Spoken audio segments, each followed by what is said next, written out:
At midday on June the 22nd, the peoples of the USSR heard the news that they were at war with Germany.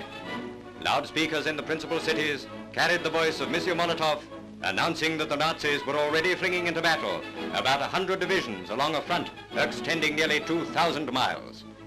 Russians, Cossacks, Georgians, Tatars, Mongols, and all the races that go to make up the Union of Soviet Socialist Republics awaited with stoic calm the first newspapers. As long queues were forming, their armies were taking the initial impact of invasion along the western boundaries of the Soviet. The first great onslaught heralding bloody warfare on a scale which almost baffles the imagination.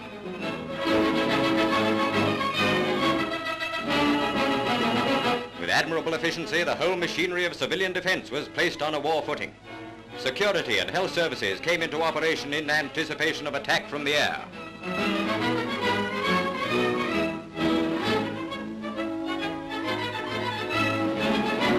Adhesive tape covers the windows of workers' flats. Remember when we tried to save our glass like that?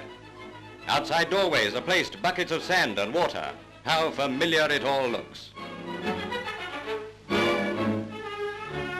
Attics are cleared and a layer of sand put down. A warden service operates. This is like looking through a mirror at ourselves. And shelter attendants. War is the author of an international textbook.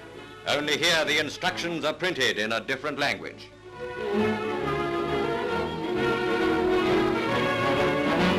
Another echo from our own past. Trenches are dug in parks and open spaces. And throughout all this preparation, the women play a major part. In factories all over the country, war production is at full pressure. The sturdy womenfolk feeding the furnaces and operating the machines that are turning out the weapons with which to crush a common enemy of humanity.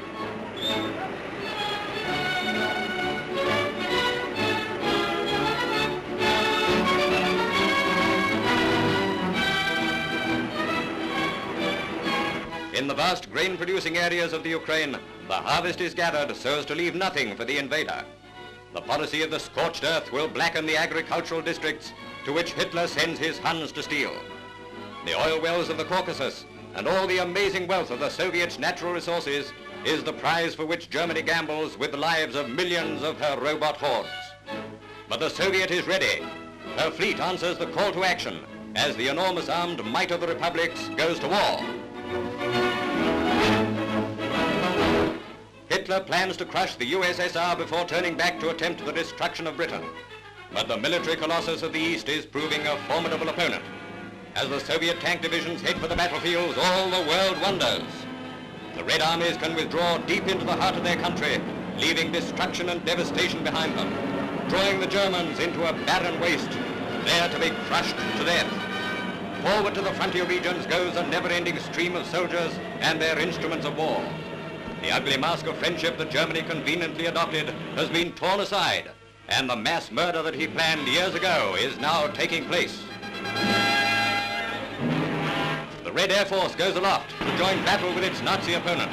The sickle and hammer come to grips with a crooked cross in an aerial Armageddon.